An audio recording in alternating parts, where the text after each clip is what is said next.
It's time. Okay, let's do this. We are finally here to discuss Fourth Wing, Part 3 in my 3-part deep dive series on Book 1 in the Imperium series cycle, whatever this is called. This series is absolutely ridiculously written, and this finale of this 3-part series will really showcase that, because that's really where it is most prevalent. This Part 3 is where the action happens, and by action I mean both actual actionable plot, which only happens literally at the very end, and action also as in spicy scenes. Wink wink. We're gonna talk so in depth about the spice. Are you excited? See, in the last video, when our main characters, Violet Sorngale and Xaden Ryerson, made out for the first time finally because their dragons made them hot under the collar, this book said a very particular line, which was a tangle of tongues and teeth. They were a tangle of tongues and teeth. And I said this, and it says, we're a tangle of tongues and teeth. If that's not the next great YA book, I don't want it. A tangle of tongues and teeth. Somebody put it on a book cover. Watch, I probably just opened a can of worms because one person out there heard that and is like, I will put that on a book cover. Well, funny story, somebody did make that into a book. Not a real book, just a concept. Huge shout out to Jin for making this. Everybody say thank you, Jin, in the comments. But see, come to find out, because I did reread parts of ACOTAR recently for a project I gave up on, that descriptor, tangle of tongues and teeth, is almost identical to one used in ACOTAR, which is probably directly where Rebecca Yarros lifted it from. And I must say that Rebecca's sex scenes have the same impact on me as Sarah J. Maas sex scenes do. Tangle of tongues and teeth should have been my warning for how not sexy I find the writing of Spice by this author to be. I'm picky about sex scenes the same way that I am picky about what bras I wear. Please just don't make me uncomfortable. I've been reading a long time, and I know what I like and what I don't like in the same way that I've been wearing bras for a long time and now have very strong preferences. I've been wearing parade bras for about a year and a half now, and unlike badly written sex scenes, I am never uncomfortable in parade bras. Parade is an inclusive female-owned brand that makes sustainable and affordable bras, underwear, and bralettes in a variety of sizes, including up to 5XL. I'm even wearing one now. I'm not gonna pull out my nipple, but I'm wearing one now. See, I stopped wearing underwire having bras in the end stages of my first pregnancy, and then when I was breastfeeding, like, there's just absolutely no point in wearing an underwire bra. Why would I do that to myself? And then I just never went back. True and honest review of something I bought with my own money in 2022 before I was sponsored. I bought 2 of these triangle mesh bras from Parade, and up to that point, these were the most comfortable bras I had owned ever, and for 2 reasons. One, the mesh is like butter soft. It's not mesh like how you're thinking. I'm wearing it right now, and it is so soft. It's very silky mesh, but because it's still mesh, it's very breathable, so I'm not literally sweating my tits off all the time. And the elastic on these has lasted, whereas another very popular and very expensive brand that I tried last year, the elastic started eroding from the band. I dry all of my bras in the dryer. I do not have time to hang up all my clothes. Other brands' elastics do not hold up, but Parade does. I have been washing my triangle mesh bras for 18 months in the dryer, and I have had 0 problems. Over the last 18 months, I've acquired several different types of bras and underwear from Parade, and I love all of them. All of my bralettes are underwire free, and their elastic is really strong, so I've been nothing but happy with my Parade bras and underwear. Parade has products for all bodies. I love that they are inclusive in their marketing and their creation of product. You can see that on their website there are bodies that actually look like mine on their website wearing their underwear and bralettes, so I feel confident about my purchases. My audience gets 40% off by clicking the link below and using code READS40. And there is no minimum purchase to use the code. I have to tell you though, their styles do sell out very quickly, so make sure you go click that link below and grab the most comfortable bra that I've ever worn for yourself, and thank you to Parade for sponsoring today's video. Let's get into it. Part 3. Where we left off was here. So then he says to her, you and I are going to be stationed together for the rest of our lives, never being able to escape the other. Getting involved, even on a physical level, is a colossal blunder. No point talking about it. And genuine question, why? Why is it a colossal blunder? If you guys all have to be around each other, wouldn't it make sense to be like getting along, looking out for each other, caring about each other? What would romance detract as far far as like safety or something. Like, I don't really understand. And she's like, what if I want to talk about it? And he says, then feel free, but it doesn't mean I have to be part of the conversation. We're both allowed our boundaries, and this is one of mine. You're both allowed boundaries? You posted people up as her bodyguard when she doesn't like it. You warded her door without asking her, and you make it so that everything she does gets reported back to you instead of you having a conversation with her. Now you want to talk about boundaries? And Dane's dad, who I honestly forgot existed, he mentions again a missing book. I remember your father doing a bit of research about the Second Croveland Uprising, and he mentioned something about feather tails, but we can't find that tome. And she says, I don't believe he finished his research on that particular historical event. He died, Colonel Atos. I couldn't even tell you where his notes are, which is not true because she has his notes. Which, why do we not utilize the notes more? What? But she's not willing to tell them. And I'm like, if you're already suspicious against your, why are you willing to be in the army if you are so suspicious about the leadership and their treatment of the dragons? And also, their dragons, their own dragons, know that they're thinking this shit, right? That they wanna like test on a feather tail. Are their dragons okay with that? Are there good dragons and bad dragons? I thought that the dragons were sort of like a cohesive unit. Okay, unanswered questions that I still have. I made a list. Okay. Is there a secondary army? Why let children who are enemies,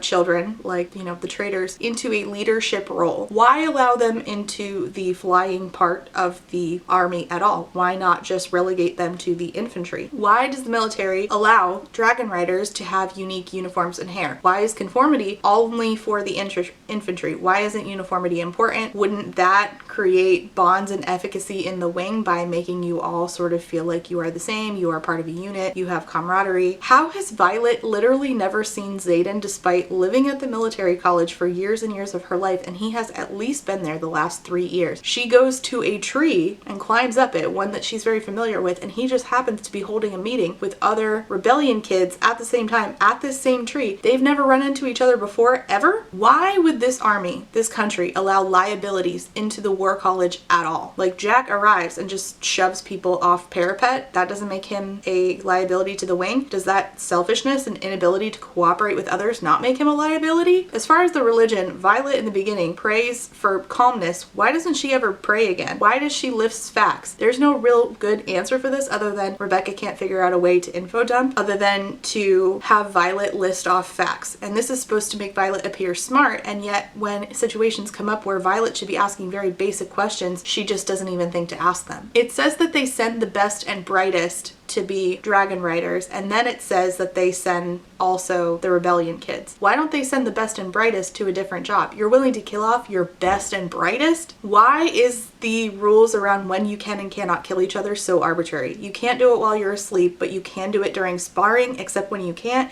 and you can't use your signet powers against each other in sparring, but you can kill each other, except when you can't, and you can kill each other during war games. I've said this a million times, but why aren't the dragons just enslaving the humans? If humans are considered prey, why aren't the dragons preying upon them? Why didn't we get a better sense of like who Violet was in like the scene around the scribe quadrant? Like before she was able to join, she hung out there all the time. Who are her heroes? What does she miss about scribe quadrant? Why doesn't she do anything to try to reconnect with it other than going and, you know, finding some information when necessary? When it comes to the dragons, are their tails literal? Like, it's called sword tail and morning star tail, which plenty of people explained to me that a morning star is actually a weapon. Is that literal? So the dragons have tails that literally look like a sword? I'm genuinely asking, do they kind of look like a sword? Do they kind of look like a morning star? Or do they literally look like that? Why is there so little interdepartment cooperation? Why don't they learn in the college to work in tandem with each other more? Why do only some dragons have Scots-Gaelic names? Why is it that the lesser magics are things like making you run faster, being able to fill ink pens, locking doors? Why do certain people know about signet powers, but others like Jack do not even know what signets are by the time he gets to the war college? This isn't information that's common in all of Navarre. Why not? Why are intrinsics, people that can read minds, inherently a security risk because of them being able to read minds? The dragons can also read their humans' minds and then go talk to other dragons who could then go share that information with other humans. Isn't that also a risk? Why would you expose knows that someone has a special classified signet power by putting a patch on them that denotes that. Doesn't that give that away to enemies and make that person more of a target? Why do classes mix school years, and why do the classes not actually teach anything? What is a mage light? What is a mage in this world? Why are we just relying on terms that we know, you and I know, but never establish what they mean in this world? Why do they do assessments in sparring if they can just always kill each other? How is Jack killing someone because he doesn't know his own strength not a liability? How is attacking Violet not a seditious offense since she's the general's daughter, but rebel kids congregating in groups of 3 or more is traitorous? Why don't they practice with a mechanical dragon on page?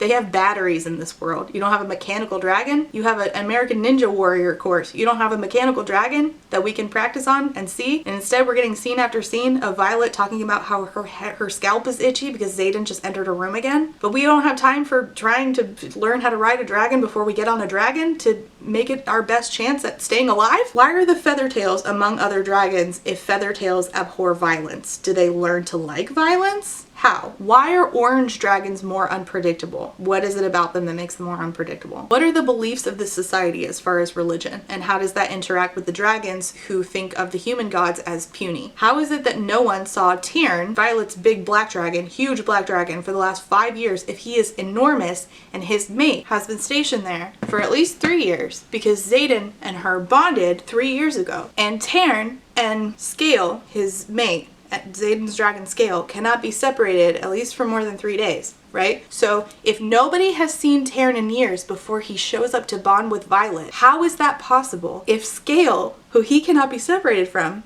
has been at the War College for the last 3 years? How has anybody missed him? He's obviously had to be around, right? So how was nobody seeing this enormous black dragon if his mate was there? Why does Violet never think to ask Tyrn more about her brother? Why does Violet never think about her brother? But if you do happen to think about your brother, a great chance for you to talk to somebody about your brother is to somebody who knows him. Who around her happens to know him? Her own dragon, who she bonds to, who was bonded to a guy named Naolin, who died 5 years ago, who was friends with Brennan. Naolin tried to save Brennan's life and died in the process. Tyrn must have been there. He must have known Brennan if his rider and Brennan were friends. So why does she never think to ask Tyrn about her own brother who she missed, allegedly? Why is this book being written by Jacinia and translated like it's a history book, but this is a first-hand account which includes scenes of Violet getting horny because of her dragon? Does history really need to know that? Why is Violet unwilling to kill to save her own life, despite being brought up in a culture that depends on the murder college's existence? And this would put her in conflict with her own sister, and we would presumably talk about that at some point. Why isn't she even willing to kill to save her own life? When she's attacked in her room, she doesn't do it, Xaden does. Why does she value life in a way that the culture at large does not? Did her dad instill this in her? If so, why don't we talk about her dad's conflict with the culture at large more, or at all? Does this affect her relationship with her sister who does kill people? Does she think less of her sister? Her dad says you're not like other girls. That includes his other kids. Did he think less of his own kids? Again, in chapter 24, we end with one of the higher-ups, Colonel Atos, who is Dane's father. Violet and Dane were best friends, and his dad, who works with Violet's mom as a higher-up at the War College, asks Violet about her dad's research regarding Feathertails. Tyrn seems to give her some sort of warning about this, but then she doesn't think to ask Tyrn more about it later. Why would he feel the need to not trust people who are higher up? Why doesn't Violet think about this more? Well, you got me.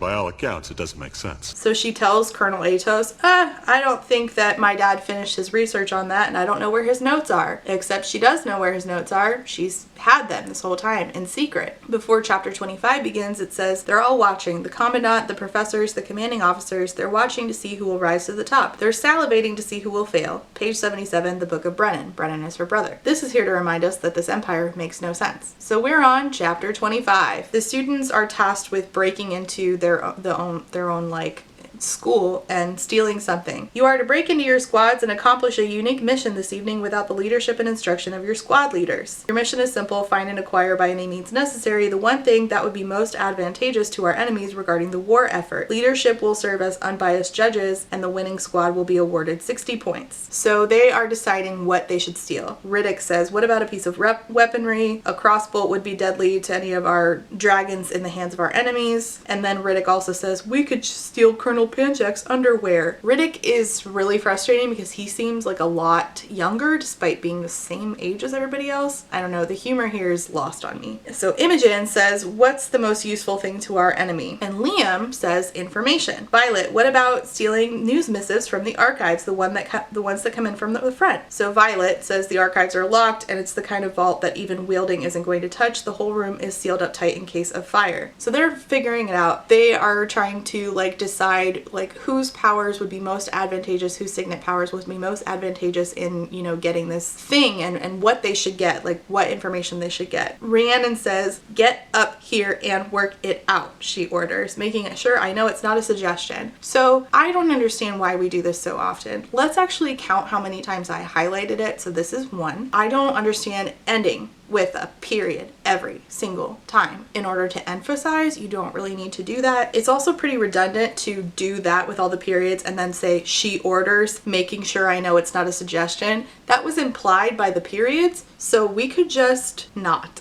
So we're talking about the different signet powers that could be useful here. Imogen can mind wipe recent memories. Quinn can astral project. Who the fuck is Quinn? And Violet says, yes, that we can use. My head bobs as I parcel through the easiest way to do this. Parcel through the easiest way to do this. Parcel.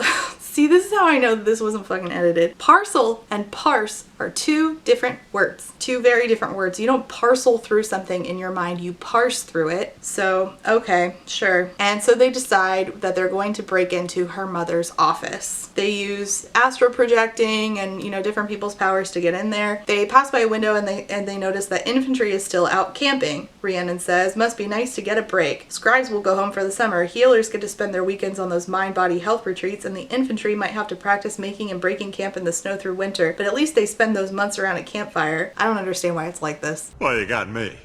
By all accounts, it doesn't make sense. And it says, I can't believe we're actually about to do this, break into her mother's office. If she catches us, there won't be any mercy. It's not in her nature. And I'm like, didn't she sign off on this? She's the general of the war college, and the higher ups are the ones who told you to do this and will eventually vote on who stole the best thing. What do you mean? They're passing by mage lights. What the fuck are those? And she says, don't touch the mage lights or she'll know. You have to make your own. I flick my wrist, twisting my power into a bright blue flame and letting it drift over me. It's one of the things I'm actually good at. This is actually going to be forgotten in book 2, which yes, I did start it and then get like 60% in and then have to quit. I'll have to reread it. It's just awful. It's one of those things I'm actually good at, except in the next book, she's going to say she's not good at it actually. Who knows? Everything's made up. Nothing matters. Continuity. What's that? They look at some correspondence. One says to her mom, General Sorengale, the raids around Athbean have spread the wing too thin. I would be remiss in my duties as an executive officer of Southern Wing if I did not write to you personally. Please find us reinforcements. Then they find some budget stuff and she said, what? Do you think this place ran itself? And I'm like, yes, you are literally the only person who has both attended the college and been the general's daughter. She's hardly ever around the other students. The first years are highly unlikely to know how the place is run. And in fact, the general public seems to not. Who knows what anybody knows? I mean, Jack didn't even know what a fucking signet power was, and he was, you know, joining. So, I don't know. Probably be something I would want to know. I was going to get a huge dragon tattoo on my back that comes with powers that if they don't manifest, I'm going to burn alive. But sure, yeah. Who knows what, and who doesn't? Everything's made up. Nothing matters. They also find something that says, protests regarding conscription laws are growing within the province of Tyrandor. Knowing that due to Tyrandor's size, it provides the majority of our conscripts to replenish our front lines. Please consider this solution as an alternative to suppressing the unrest with force. Okay, so Tyrandor was the province that like rose up, the people that Xaden comes from. So people are protesting conscription then? Why is this just coming up now? Couldn't Xaden have brought this up sooner? And why doesn't Violet think about this further afterwards? Shouldn't she feel some solidarity here, considering that her mom forced her into the Riders Quadrant when she wanted to be a scribe? This would be a good place for her to be like, Xaden, I sympathize with you and your people. A squad in first Wing stole Kaori's handwritten manual on the personal habits and flaws of all active dragons as their, thing that could be helpful in the hands of the enemy. And I'm thinking, okay, the dragons are okay with a book that is a handwritten manual on the personal habits and flaws of all active dragons. The dragons are okay with that existing? A book that exists that has personal information about them that they don't have control of when they're super secretive about their feather tails and their Imperium? They're okay with this book existing? By all accounts, it doesn't make sense. Also, what is an active dragon? As in active as in alive or active as in bonded? It can't be alive because they didn't know that the golden dragon existed until she showed up. It says a squad in Second Wing elicits an appreciative murder when they murder. Oh man. I mean, yes, but no. Appreciative murmur when they reveal the uniform of one of the infantry and professors fully intact with something riders never bear, a name tag. That would grant any enemy access to our outposts given the rank on the shoulder. Now, first of all, that sentence is very confusing in the way that it's written, but it's also confusing in the information. You don't wear name tags, but if you did, that would grant an enemy access because the name tag also has the rank on the shoulder. You don't wear name tags ever, but you do have special patches that denote someone having a classified signet power like Dane has. How would just a name tag get an enemy into an outpost? Does this imply that if they have their uniform, they can get on base, but if they have a name tag, then you'll know, oh, that's one of our enemies because we don't wear name tags? What do you mean? And Violet's group says, we have brought the ultimate weapon for our enemies, an up-to-date map of all current outposts of Navarian wings to include troop strength of infantry battlements. And how do we know this map is in fact current? Kaori asks, holding his reclaimed journal under one arm. There's no stopping the smile that spreads across my face because we stole it from General Sorengale's office. So they win. They stole the best thing. Chapter 26. There is no stronger bond than that between two mated dragons. It goes beyond the depth of human love or adoration to a primal, undeniable requirement for proximity. One cannot survive without the other. Colonel Kaori's Field Guide to Dragonkind. Their prize for winning is a week-long tour of a forward outpost. And Violet says, it might just be the death of me. Which is interesting because isn't everything at the War College already almost the death of her? How is this any different? So at this outpost, she sees her sister, who she hasn't seen in a really long time. And it has a line that is so unedited, I'm shocked. And yet, am I surprised? She sees his sister, and my heart combusts in a series of erratic beats that leaves me clutching my chest with the best kind of shock. Okay. She smells like dirt and dragon and the coppery tang of blood. And I'm like, what do dragons smell like? Genuine question. I mean, we could go so many places. Like, what am I supposed to be imagining here? Because we could go so many places. I don't mind that the dragons have a smell. I just want to know what it is. And it says, we might be hundreds of miles from Basgaeth, but I've never felt more at home. And frankly, I was surprised by this because she doesn't seem to be very at home at Basgaeth. Everybody's always trying to kill her and she's not allowed to go back to her like previous quarters. She never goes back to her old room. So I don't know. Okay. Her sister, she's explaining to her like, oh, I've been using the book to, make sure I know who my opponents are going to be. And then I've gotten very good at poisoning my opponents before challenges. Are you? Oh, right. The poison. Are you good at that? You waited until the last fucking second to poison Jack with a literal vial of what fucking orange juice for no reason. Again, you would not have seen me doing that shit waiting. I would have literally bathed my entire body in orange essential oil and eaten nothing but raw orange zest for 24 hours before fighting that man. I would have brushed my teeth with orange pulp and like rubbed it under my armpits like fucking deodorant before I fought that man, just so that he could not get within a few feet of me without passing the fuck out. But okay, sure, you're so good at poisoning. She also explains to her that Amber, Dane's friend, said she was a liability to the wing and allowed other people to break into her room while she was sleeping to try to kill her. And that right there is against the codex. You can't kill people while they're asleep. Why? I don't know. Rules are arbitrary and stupid at the murder college. And she's like, I got her killed. And Mira's like, you didn't get her killed. She got herself killed by breaking the codex. The codex is meaningless at this point. Let's be so serious. These kids are allowed to kill each other for no reason at very random times, but except when they're asleep. Can't have that. That's where we draw the line about murder. Mira asks her about Xaden. She says, Xaden is a complicated subject. So complicated that I can't identify my own feelings. Thinking of him only jumbles me in a way that leaves me tangled in knots. I'm like, wasn't a better way to write that? And Mira's like, well, I distinctly remember warning you to steer clear of that traitor's son. And I'm like, how would she steer clear of him? She's literally her wing leader, or he's literally her wing leader, and she doesn't have any control of who her wing leader is. What control does Violet have in the murder college, Mira? Also, we still not have established why they do not trust Xaden and why they think that he will kill Violet. Him revenge killing her is not an issue of efficacy to the wing or, traitorship. She asks her sister about the book of fairy tales because remember, the real big bad isn't actually going to be the griffins. It's going to be the wyvern. But nobody believes that the wyvern exists, including Violet herself. She's starting to get questiony, wondering, whatever happened to that book of fairy tales that Dad used to read from me that is suddenly gone and doesn't exist? Who would delete a book from the archive? Who would do such a thing? Gee, I wonder if it's the same people your dragon has let you know he's suspicious of and you refuse to ask him about further. I wonder about that. That could be that. That could be it. And she's like, do you have my book? She's like, oh, yeah. Mira says, I grabbed it from your room in case Mom decided to get rid of all your stuff, which is weird. I don't know why their mom hates Violet so much. And I feel like this got retconned in the next book, but I'll talk about that when I review the next book. And Mira's like, I have the book. I have it at Montserrat, where she is stationed. Figured you'd be pissed if you graduated and it was gone. I mean, whatever would you do about if you forgot minute details of gallant riders who took out army of wyvern and the venom who sucked the land dry of magic? This is here to remind us again, this author can't be subtle. I know they're just stories, but I've never used to get why the villains would choose to corrupt their souls and become venom. Mira's like, we have the kind of power people would kill for, Violet. Dragons and griffins are the gatekeepers, and I'm sure that to someone jealous enough, ambitious enough, risking a soul would be a fair price to pay for the ability to wield. And I'm like, wow, this is really heavy-handed. Great. Randomly, for no reason at all, she asked Mira, have you been stationed with any dragons of mated pairs? Any writers who have mated pair dragons by chance? And Mira's like, one, why? And Violet says, I'm just wondering how long they can be separated. And Xaden comes out of the shadows and says, turns out it's 3 days. Chapter 27. It talks about Mira Sorengale being recommended years ago for a Star of Navarre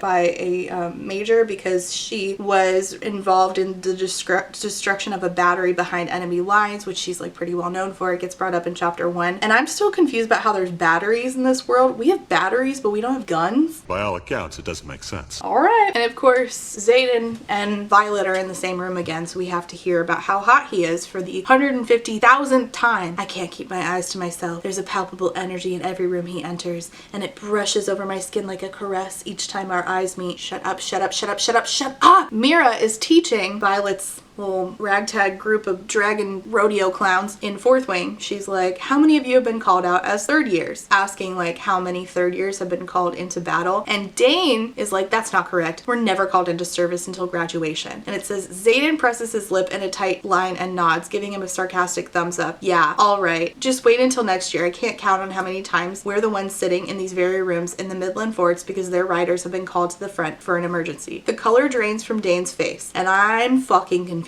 I'm confused at how Dane does not know this. His dad and Violet's mom run the war college. They know Mira, who graduated from the war college. They knew Violet's brother, who graduated from the war college. There are a million ways that he would have found out sooner that sometimes third years get called out to go to the front lines. How is this news to him? Mira glances at the whorls of magic on Liam's wrists, and Liam doesn't tug his sleeve down. It's hard to remember sometimes that the third years are the first riders who will serve with the children of the leaders of the Tirish uprising, an uprising that could have left our borders defenseless and the innocent people of Navarre war casualties. So is it just the branded riders of the rebellion that get called out? I don't know. I'm fucking confused. So Mira's like, let's do battle strategy. They might not teach you this battle strategy as first years because you're all busy trying to stay on your dragons. You had your first taste of strategy during the squad battle and war games are coming. So Mira's basically trying to teach them a thought exercise about how to do war games using your signet power. She's like, all right, figure out which one of you is in charge. Dane says, all right, then I'm in command. And Liam is like, well, our wing leader is Xaden, and he's right there. I would say that puts him in command. And Xaden's like, we can pretend I'm not here just for the sake of the exercise.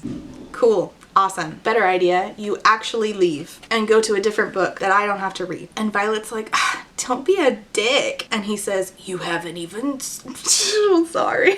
You haven't even seen me start to be a dick. And it says, my head turns so fast that it swims and my mouth drops open as I stare at the side of Zayden's face. That was his voice in my fucking head. And she's like, how are you telepathically talking to me?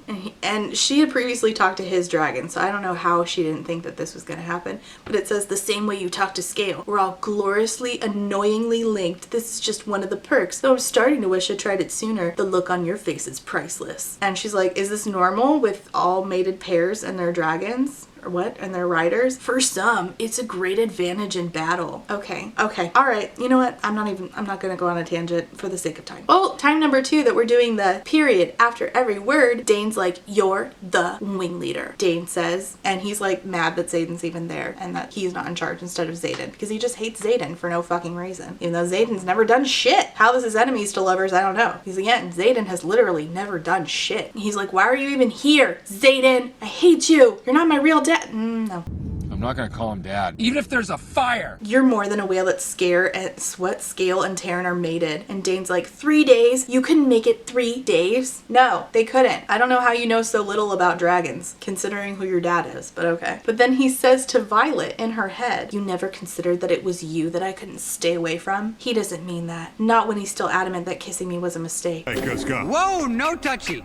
No touchy. Yeah, to be honest, I'm confused too, Violet. I don't know why he's suddenly flirting with her when he literally just asked her for more boundaries, like, I don't know, 2 chapters ago. This feels very out of line with what he previously stated, but okay. Dane's like really annoyed. Of course you rush to defend him. Dane hurls a hurt glare at me. Though how you can forget that this guy wanted to kill you 6 months goes beyond me. I blink up at him. I cannot believe you went there. Yeah, me neither, considering he never really remotely showed any interest in killing her. So that makes no sense. And somebody's like, do you boys want to just whip it out and measure? It would be faster. Tee. Back to the thought exercise. Mira's trying to get them to do battle strategy using everybody's signet strengths essentially. So you can shape your dragon's flames, lead them through the occupied parts of the keep without killing civilians. Somebody's like, wait, you want me to leave my dragon and go on foot? And she's like, yeah, why do you think we get all of that hand-to-hand training? And I'm like, I mean, that's a great question. That's a great question. Thank you for asking. I mean, it would be actually probably really helpful for them to, you know, train in tandem with the infantry to learn how to work in cooperation in case that's, you know, comes up where they have to leave their dragon. But okay, what do I know? Especially when, you know,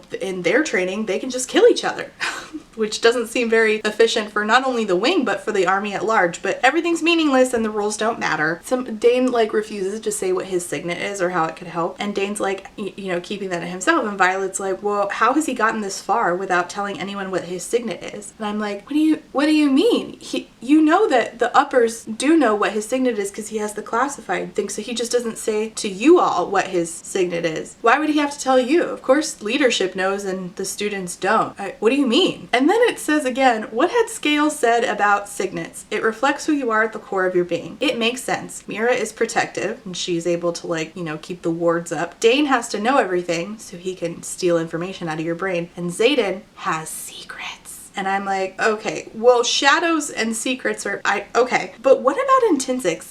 What about the guy who can breathe underwater? Rhiannon can make things disappear from one part of a room and reappear in a different part of a room. It just seems like we only say that signet powers reflect who you are at the core of your being for a very specific set of people. Mira gets into it with Dane and is like, you're blowing it, Dane. I know how badly you want Zayden's job next year. Don't forget that we've grown up about 10 feet apart and you're blowing it because what? You're pissed that Violet bonded his dragon's mate? And Dane's like, he is the worst thing possible for her. And Mira's like, oh, I'm not arguing that. And I'm over here like, I'm arguing that. I'm confused. Both of y'all are supposed to be smart people and y'all have not at all. I mean, you have very much yet to establish to me, the reader, why Zayden is the worst thing possible for Violet when Zayden hasn't done anything. Did Zayden do something in his 3 years at college that made him someone that y'all fear would cold-blooded kill Violet for no reason? And if that were true, if he had done some stuff, then why is it that he is in a position of power at the murder college. He is the wing leader. He is the biggest, like, upper in the hierarchy of students for 4th Wing. Not only that, but he's also in the Riders Squadron when they could have just stuck him in infantry and gotten rid of him, or just killed him outright. I do not understand. But they gloss over this, as usual. And Mira's like, you two have been best friends since you were 5 years old. Figure your shit out. And Mira says to Violet, mated dragons typically bond riders in the same year for a reason. You cannot expect your assigned wing or her instructors to let you both fly off every 3 days. So what happens if a student dies? Like, dragon just doesn't bond again with somebody else from a different class? Like a different year? Also, wait, what in general happens if a rider's... Oh wait, the rider dies. Okay, alright. What happens if a dragon gets incapacitated? Like, what if they lose a wing? What do they do then? What does the rider do? I have so many questions. Okay, hello. I'm back to finish filming 4th Wing. Oh, my cat's in here. By the way, I do have my physical copy. I will say that I need to just get rid of this. I do have the sprayed edges one, and I know a few people were asking me about this book, like buying it off of me. And the thing about that is that I have written all the fuck up in it. I am willing to sell it for charity purposes. Like, we could use it to donate to Palestinian Children's Relief Fund. So, like, if you're interested in that, I know a couple of people messaged me on Instagram about it. If you are interested in a book that has the sprayed edges, but again, I have written to death all up in quite a large chunk of this. Like, there's a lot of underlying, there's a lot of what and shit. But if you want it, I'm willing to auction it off for charity. So let me know down below if that's something you guys want me to do. Okay, so where were we? So her and Dane are not getting along. Dane is mad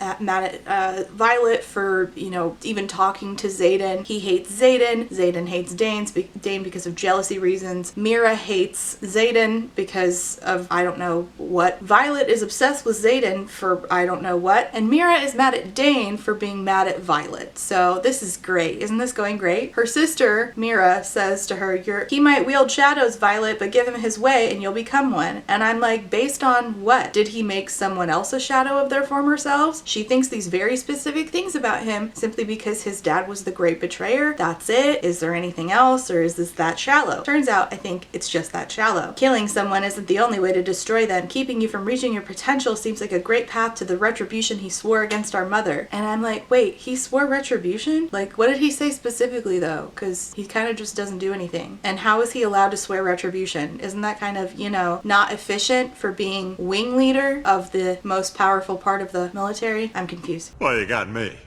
By all accounts, it doesn't make sense. Do you even know why he hates our mother so much? I mean, she killed his dad. Why the kids like him are put on the parapet? No, obviously not, because for some reason you declined to give Violet any information that could actually help her out and have her, you know, have a foundation that would lead her to make better choices. But no, you just don't tell her anything. And Xaden's like, Violet can't keep her seat. Mira's like, why didn't you tell me you can't keep your seat? How can't you keep your seat? Why do you think? Because of the EDS, which they don't call EDS, Ehlers-Danlos syndrome, but I mean, of course she, like, why do you think? My joints and muscles are stronger because Imogen makes me lift these horrible weights, but that doesn't fix me. Mira blanches. No, I didn't mean it like that, Vi. You're not anything that needs to be fixed. I just didn't know you couldn't hold your seat. Why didn't you tell me? How would she have told you? When would she have told you? And also, what could you even do about it? There's a drift of griffins heading this way, yells Ternanog. The wards are down, and Xaden's like, Violet, you need to get the fuck out of here. And in order to convince her to get the fuck out of there and leave her sister,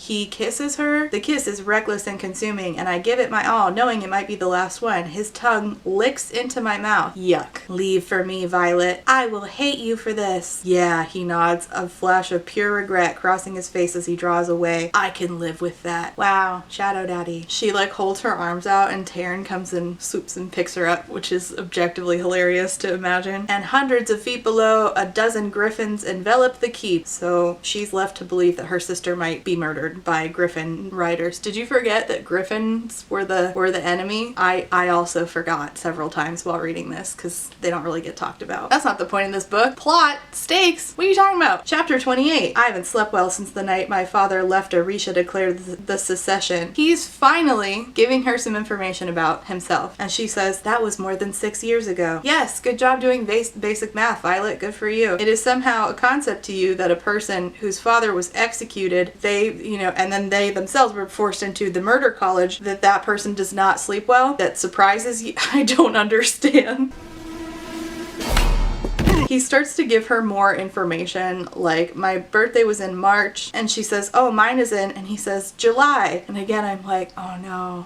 Be careful when you're writing fantasy not to use the months from this world without a very good in-world explanation, because the reason we named the months particular things has to do with, like, very particular things in our history that won't exist in your fantasy world, so you need to make up your own months. And honestly, this book sort of, like, waffles between saying, like, later, when the leaves change, and then all of a sudden it's like, actually, I'm just gonna say the months that we use here. So that was not wise. And he's like, yeah, I know your birthday's in July. Oh god, not her being a fellow Cancer. Wait, have I made this joke before? Why am I getting deja vu? I made it my business to know everything there was to know about you the second I saw you on the parapet. Great. You could have just asked and then had a conversation, and then I wouldn't have had to suffer. Can't know how to ruin someone without understanding them first, he says. And is that still your plan? He flinches and says no. He flinches at the question, is it still your plan? The plan that he just said to her. Her asking, is that your plan? He flinches at. What? What changed? When exactly did you decide not to ruin me? Maybe it was when I saw Oren holding a knife to your throat. Remember Oren? Not important. Or maybe it was when I realized the bruises on your neck were fingerprints and wanted to kill them all over again just so I could do it slowly. Maybe it was the first time I recklessly kissed you, or when I realized I'm fucked because I can't stop thinking about doing more than just kissing you. My breath catches at the admission, but he just sighs, lets his head fall back against the wall. Does it even matter when, as long as it changed between us? I mean, it matters to me, the reader, who is fucking confused about this setup, but okay. She asks, do you have any siblings? He says no, and he's like, wait, why? She's like, oh, I'm just asking. This is happening over the course of like several different conversations, by the way, and she's like sort of weirding him out by asking him random ass questions. One of which is right in the middle of battle brief, she asks, what's your favorite food? And he answers, chocolate cake. And I'm like, first of all, I also like chocolate cake, obviously. Every man who sucks who is willing to watch this video is like, oh, fat bitch. Yes, of course I like chocolate cake. But I'm wondering how in this world we are getting chocolate cake. I feel like, again, this is sort of like, a lot of fantasy books do this where they're like, they make chocolate a thing. I can name you several. Sarah J. Maas always does it. And my instant question is, you have a lot of political stuff going on. If you're gonna have a lot of political stuff going on, you better establish real quick where you got cocoa from, because it's not from the place that your characters currently inhabit, and you know it. I just love how she's like, what's your favorite food? In the middle of battle brief, and he says chocolate cake. Like, let me guess, the next day he asked you what day it was? On October 3rd, he asked me what day it was.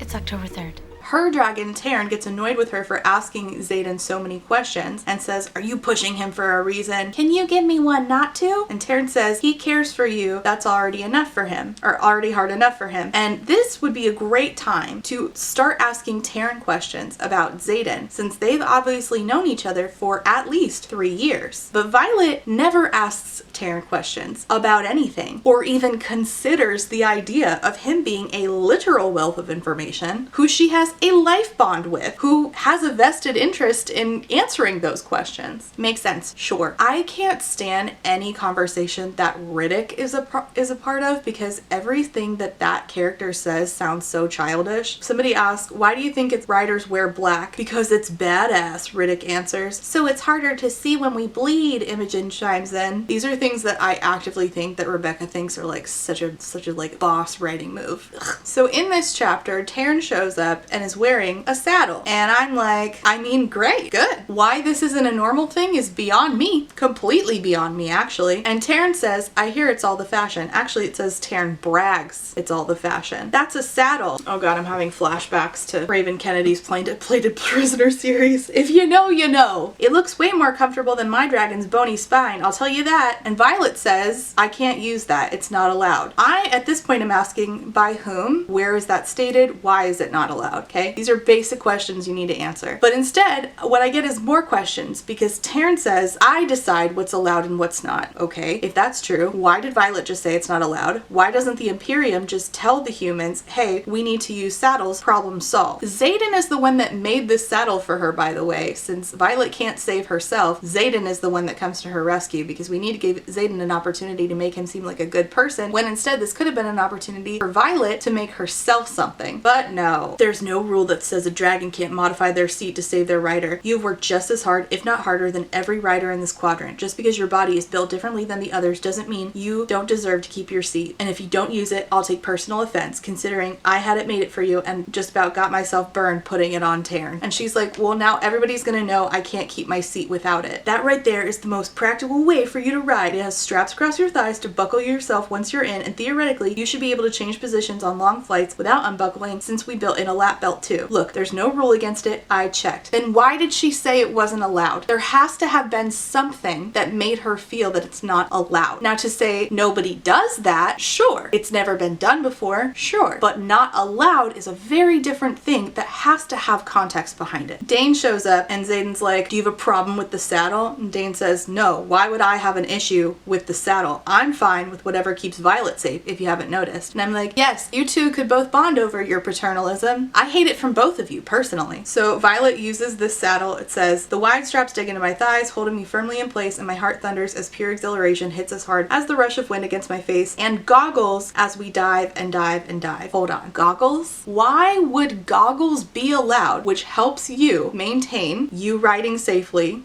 and efficiently, but saddles are not only not done, they're supposedly, somehow, somewhere, you were led to believe that they're not allowed. Goggles are normal, but saddles are not. Why? Why are we doing these things? Well, you got me.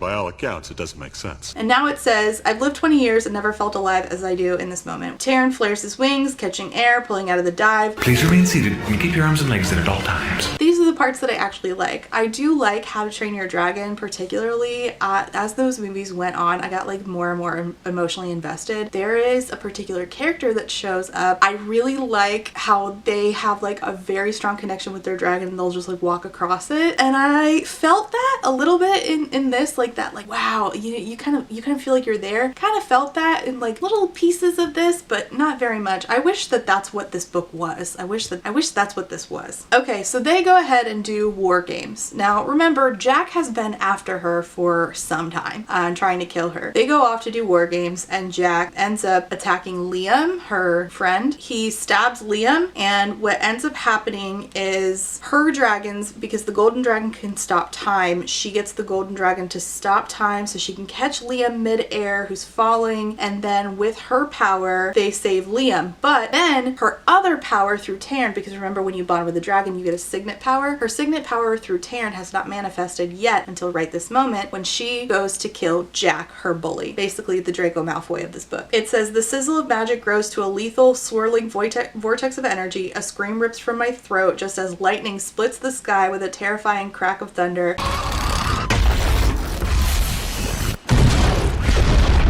The bluish streak of silver death slams into the tower and sparks flare as it explodes in a blast of stone. A bluish streak of silver death is a very weird descriptor, and I feel like we could have polished that up. Jack falls down the mountainside in an avalanche of rock that I know he can't survive, and Taryn gets really excited and says, lightning wielder, even though they literally just murdered somebody. Human lives, they don't mean anything to dragons except for Violet and Xaden. I don't know, everything's willy-nilly. Chapter 29, the death of a cadet is an inevitable yet acceptable tragedy. This process thins the herd, leaving only the strongest riders, and as long as the cause of death does not break the codex, any rider involved in extinguishing another's life shall not be punished. Yes, but the codex is just willy-nilly. Don't kill them while they're asleep, but you can do it in training, but you can't use your signet power. But do it in training, but don't. I don't know. Jack is dead. I killed him. Tell me Liam is alive. Tell me it was worth it. So Liam is alive for now. All I can think of that is that I finally have a signet, a real true signet, and the first thing that I did with it was kill a man. Now we're gonna do a bunch of self-loathing all of the sudden so that we can turn that self-loathing into a sex scene. Isn't that great? We have to make Violet feel like we have to make this contrived thing where Violet is finally at rock bottom and now Xaden will fuck her. Awesome. She goes to Dane and says, if you don't want to use that kind of power again, you don't have to. Xaden shows up and says, get the fuck away from her with that nonsense. And I'm like, how about both of you? How about you take your own advice? And both of you just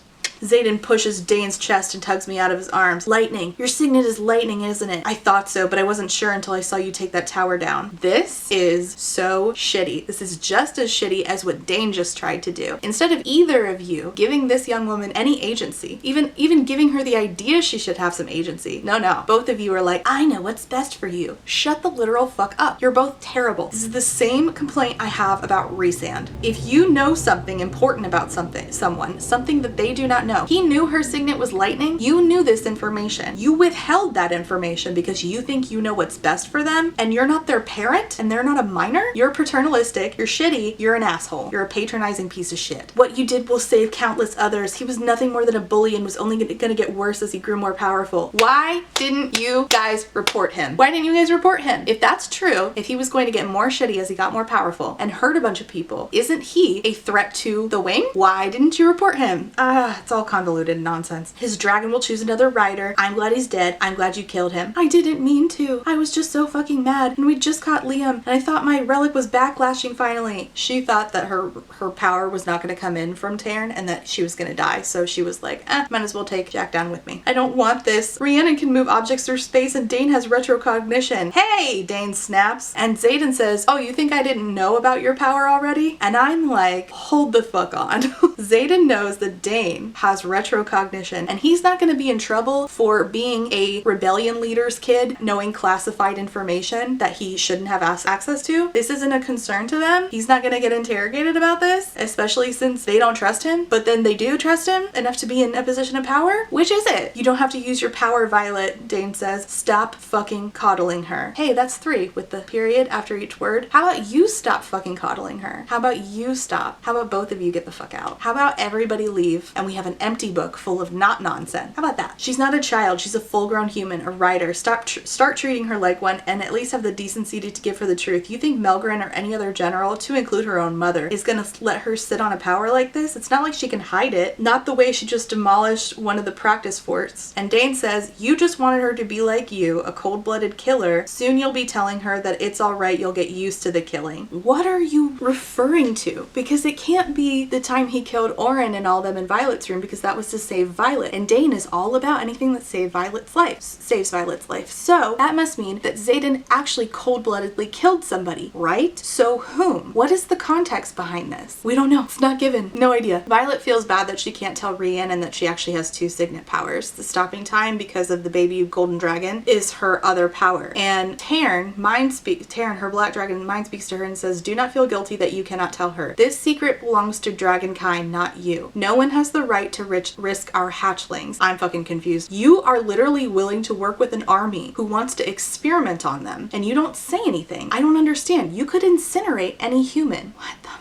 Xenal must really love Liam cheating death twice today, but it wasn't Liam who cheated death, it was me, and I can't help but wonder if somewhere, on some plane of existence, Malik sits on his throne, angry that I stole a soul from his grasp. And I'm like, who forgot that there were gods in this world? Anybody else? Just me? So then Violet is really upsetty spaghetti that she killed somebody who has literally been trying to murder her for months now. So Xaden shows up in her room and he's like trying to be nice to her, make her feel better, which bleh. And she said, you told me to get over myself, remember? So why would the fuck would you care if I'm upset? And they give the context for the fact that, or they talk about the fact that they are literally in a murder college. We spent 3 years here learning how to become killers, promoting and praising those who do it best. She also talked about her dad. I just keep thinking that when I was younger, I asked my dad what would happen if I wanted to be a writer like Mom or Brennan, and he told me that I wasn't like them, that my path was different. And I'm like, what?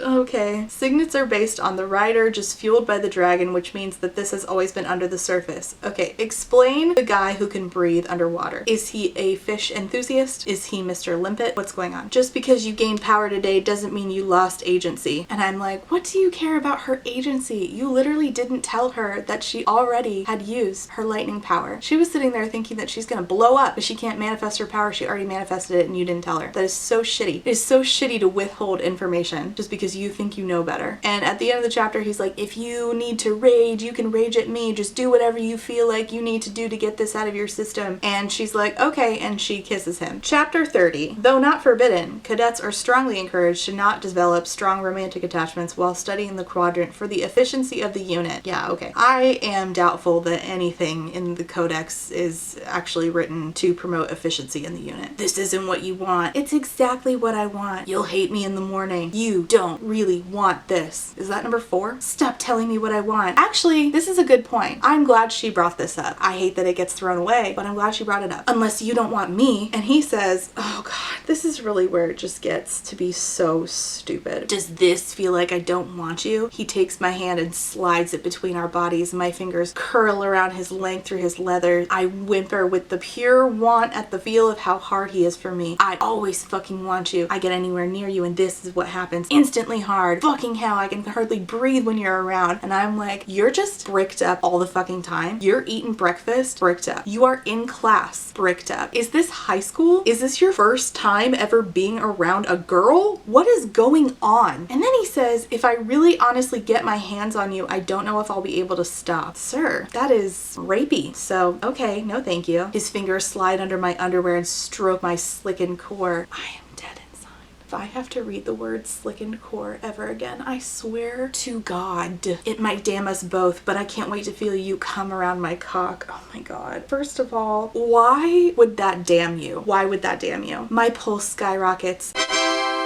I take the fertility suppressant. Of course we both do. I would like to harken back. I would like to harken back to the point earlier where she says painkillers are awesome, verbatim. But instead of calling birth control, we call it the fertility suppressant. Silly goose o'clock over here. Anyways, back to the dramatic sex scene. I don't care if it damns us. I need him. Why would fucking damn you? Why would fucking damn you? Give some context, I'm begging. Our mouths meet in a ravenous kiss as my back hits the armoire, but I barely blink, too consumed with the stroke of his tongue, the feel of him between my thighs. Shit, are you alright? I'm fine, you won't break me. And I'm like, hold on, but you, listen, and I asked people who are my patrons who have EDS, and yes, things do slip out of place when you are having sex, and I thought that that's where we were going with this, and we don't. And I thought that was really interesting because I thought that we were going to have to like explain how like even during sex, like not just during like, you know, riding and fighting and like sparring and stuff, but also like during sex things can just like slip out of place if you have EDS depending on like what's going on with you. I thought that that's where this was going and it didn't, and I was shocked. I was like, well then what? What was the point of that line then? Lightning whips through me, flashing so bright that my eyes slam shut. By the way, he went ahead and slammed it to the hilt. Heat flares above me as thunder cracks immediately and I smell smoke. So she is causing lightning in the room and they are lighting things on fire. Zayden's power fills the room, eclipsing what light we had, and the curtain falls, but we're moving before the charred fabric can so much as touch my skin. So I'm a little confused about what the shadows he wields do. They just seem to be like a catch-all for doing anything. They block out light, they move things, they hold things. At one point he makes a shadow rope. I'm a little confused about it. I would like some explanation. This man kisses with his whole body, rolling his hips in time with the thrust of his tongue, bracing just enough of his weight so I can breathe while stroking his chest over my hypersensitive nipples. Oh my God, I'm so tired. He presses my knee up toward my chest and takes me even deeper. I rock my hips to meet his, and she calls this frighteningly perfect. And I'm like, well, I'm frightened, certainly, but different reasons. I'm surprised though that like they're moving hips, she's like moving her knees and stuff, and that nothing's slipping out of place. Like I really thought that that's where this was gonna go and it didn't. Okay, so they're having obviously the best sex to ever sex, and he's now telling her, or that now they're done having the best sex to ever sex rather, and he's now telling her about the situation with the kids of the rebellion, why they are in the murder college. 107, and that's how many scars he has on his back. The number makes my stomach lurch, and then my hand pauses. 107, that's the number Liam mentioned. That's how many kids under the age of majority carry the rebellion relic. And he made a deal, he says, where he takes personal responsibility for the loyalty of 107 kids the rebellion's leaders left behind, and in return we're allowed to fight for our lives in the Riders Quadrant instead of being put to death like our parents. I chose the chance of death over the certainty. Which, okay, fine. They think that they should punish these children. I still don't understand why they didn't just put them in the infantry, where they can't really have a high position of power, because they're constantly talking about how they don't trust Xaden, and yet he is in the top part of the military and he's in a position of power in that top part of the military. I don't fucking get it. So if any of them betrays Navarre, then Xaden's life is forfeit and the scars are a reminder, and apparently the one who put the scars on his back was her mother. And then he tells her, whatever you do, don't fall for me. And she's like, well, fuck. Because, you know, obviously she's been falling for him the second she got to the murder college. No hesitation, just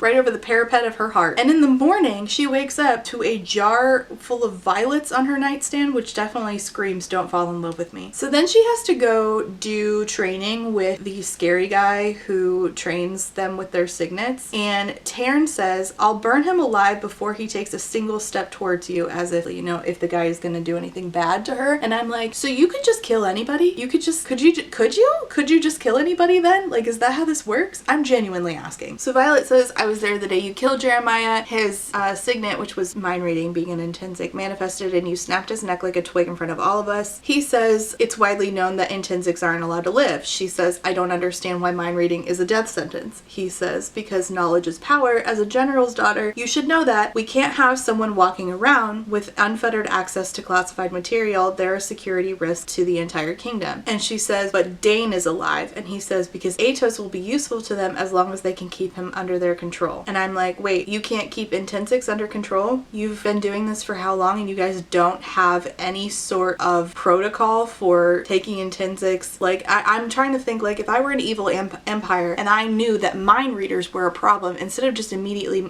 killing them and having wasted resources getting them all the way through murder college, I would try to identify what's causing people to become intensics, since powers are rooted in who you are at the core of your person, according to this book. And I would also try to, if I were an evil empire, try to create a place where I could put all the intensics so that I could try to benefit from that power while still not having them take all their secrets, or take all my secrets from me. This just sort of feels lazy. She doesn't like him. He says, I have no plans on killing you, Sorengale. Losing an asset like you would be a tragedy for the war effort. And also mentions that because her and Xaden's dragons are bonded, that she's valuable because they are the most, they are bonded, and now her and Xaden are the most coveted pair of riders this kingdom has seen in far too long. And I'm like, is Xaden valuable or is he not valuable? Is he trusted or is he not trusted? I don't understand. And she says, Navarre is my home, Professor. I will give my life to defend it, just like every Sorengale who has ridden before me. This feels like it was written by somebody who doesn't understand empire propaganda. So like, if you think about the United States, we are taught at a very, very young age to think of the United States as the only place where freedom exists. We're taught songs about freedom. We're taught a very incorrect and whitewashed version of United States history. Sure, that's part of it, but we are taught to demonize other countries and like Jesus, like deify our country in a way that is not being done here, because she's constantly seeing stuff that makes her question the empire, and she doesn't really seem to have a very strong loyalty to the empire. She's saying it here, but we have not demonstrated that up to this point. And what the empire typically does, and they also do this in Fundyland, which those things are typically like Christofascism in the United States is a thing. So they teach you to be like very proud of America and very proud of your Christian upbringing. And also any questions that you may have, they teach you very specific mental gymnastics to like sort of like brush off those questions so that you already are trained to not think too deeply about things. And I wish that that had been done here. I wish that that mental gymnastics piece had been done here. If you're gonna write imperialism, do it right, because it's a really interesting topic and it exists in the real world and you can write it into here. Then again, you know, looking at certain things that Rebecca has said recently, chapter 31, they realized that they made a huge mess because of the sex that they had was very rambunctious, and she set some stuff on fire. And it took 2 water wielders to take out the fire. They're just allowed to do whatever. Like, this is so stupid. She tells him about the book that her brother left and the book that her dad left her, the book of folklore that talks about the Venin, who are the real evil in this. And the note in it from her dad says, my Violet, by the time you find this, you'll most likely be in the scribe quadrant. Remember that folklore is passed from one generation to the next to teach us about our past. If we lose it, we lose the links to our past. It only takes one desperate generation to change history, even erase it. And Xaden says, that's cryptic. And I'm like, cryptic, is it? This doesn't make sense with the end of the book because he's revealed to be part of the revolution, as is her brother. And this would have been a really good time for him to ask sort of leading questions to see if to test her loyalty and see if she agrees with her dad at all. And then he can go talk to her brother about it. They can have a conversation. But no, he got a little cryptic in the years after Brennan died. She says, losing my brother made my father even more reclusive. She talks about the folklore book, saying that some of the stories talk about a great evil that spread across the land as man became corrupted by dark magic and turned into creatures known as venom. Another talks about the dangers of wielding power from the ground instead of the skies, as one could easily start drawing magic from the earth and eventually be driven mad. What do you think he's trying to tell you? Xaden asks. I don't know. Every fable in this book is about how too much power corrupts, so maybe he felt someone in leadership was corrupt. I glance up at Xaden and joke, I certainly wouldn't be surprised if General Melgren ripped a mask off one day and revealed he was a terrifying venom. This is so... I don't know that I've ever seen anything as heavy-handed as this. I mean, Christ on a cracker. That is, wow. Like, you are literally hand-holding your audience to the point. Like, look at this point that I'm very specifically trying to show you. My God, it's like when I lead my 4-year-old around the fucking zoo. Look at the alligator. Do you see the alligator? Like, you're writing for adults. We can pick this shit up. You don't have to be this heavy-handed. He said there would be no magic left in the kingdom if we weren't careful. Okay, great. Just punch your audience in the face with it. Cool. Anyways, so then they start talking about their feelings again, because that's what 90% of this book is. You said not to fall for you. Did you change your mind? And he says, absolutely not. That should be the end. Like, he's drawn a boundary. Okay, now you need to draw your own boundaries. And if they're not compatible, then draw boundaries that lead you to being away from each other. Like, there it is. That's the healthiest thing you should do. I don't think I can separate sex from emotion when it comes to you. We're already too close for that. And if we hook up again, I'm eventually gonna fall for you. And he says, you won't. She just said she could.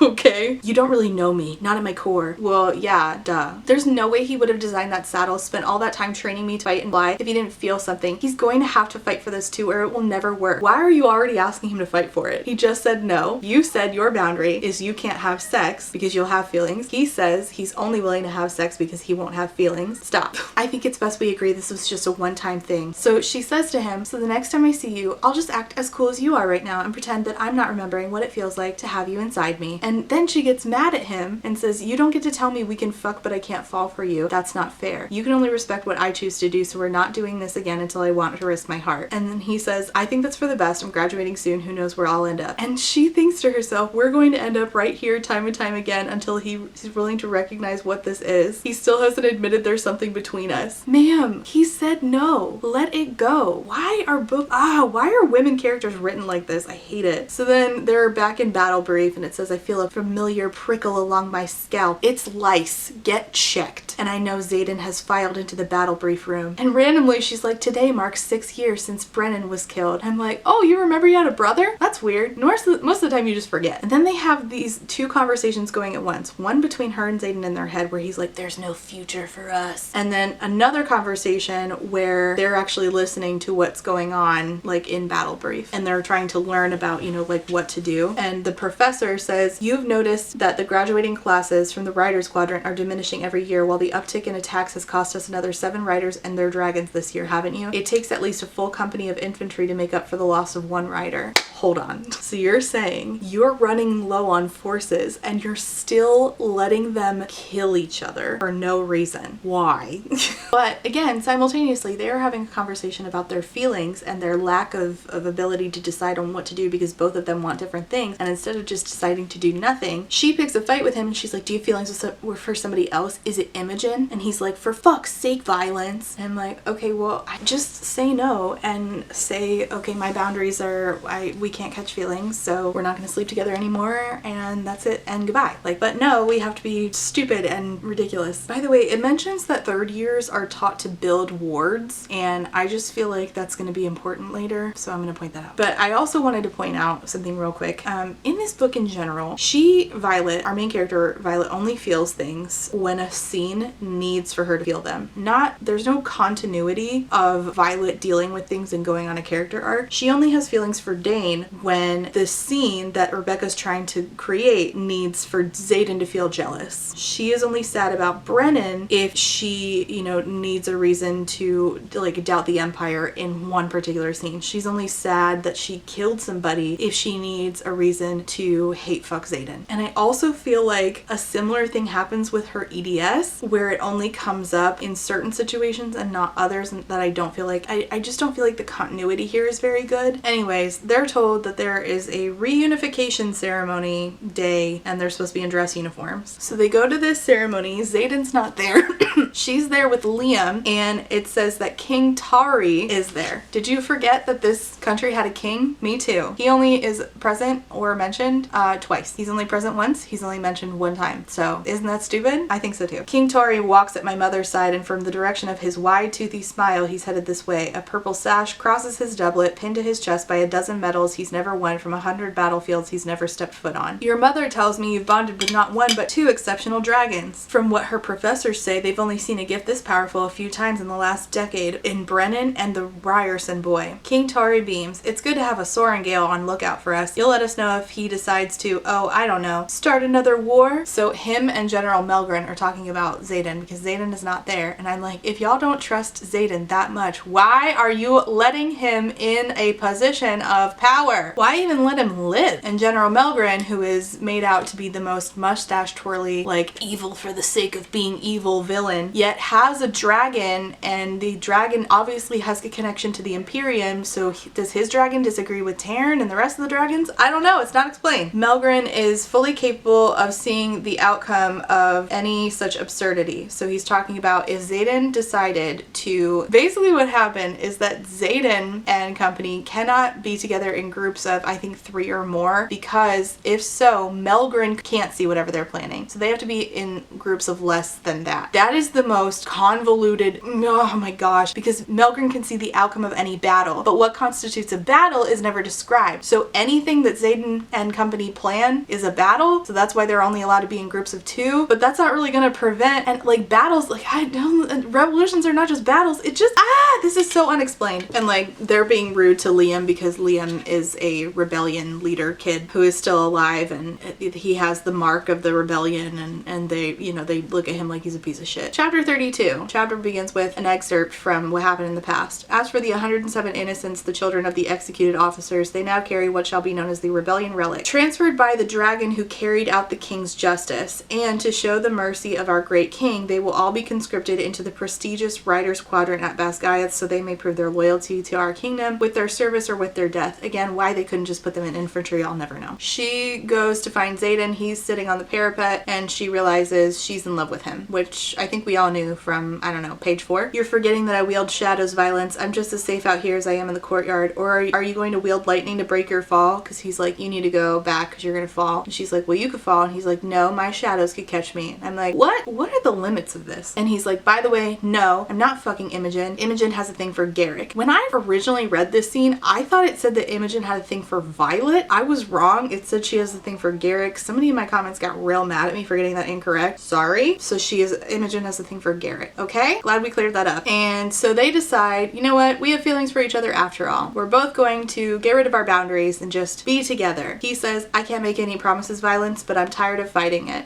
He refuses to say that he loves her because apparently that's too far, but that's not really what's going on here. We just are saving the I love you for later. I think I'm in love with you. You think or you know? I know. I'm so wildly in love with you that I can't imagine what my life would look like without you in it. And so they start to fuck again. Oh God, she says. Which one are you calling out for? He asks against my flesh. Did we have to use the F word? Because it's just you and me in this room, Vi, and I don't share. You, my fingers tangle in his hair. I'm calling out for you. I appreciate the elevation to deity, but my name will do. I hate this. I hate it. This is not dirty talk. This makes me want to die. I think we're gonna have to work on the fireworks show where people are always going to know what we're doing. Yeah, no shit. And other people are gonna have to clean up after you two lazy fucks. So he starts to, you know, get in there, and it says he's consuming every inch and then taking another until he's seated to the hilt, because we can't have a sex scene in a romantasy without to the hilt being used. You guys are writers. Use a synonym. Mid-thrust, they are having a conversation, okay? Mid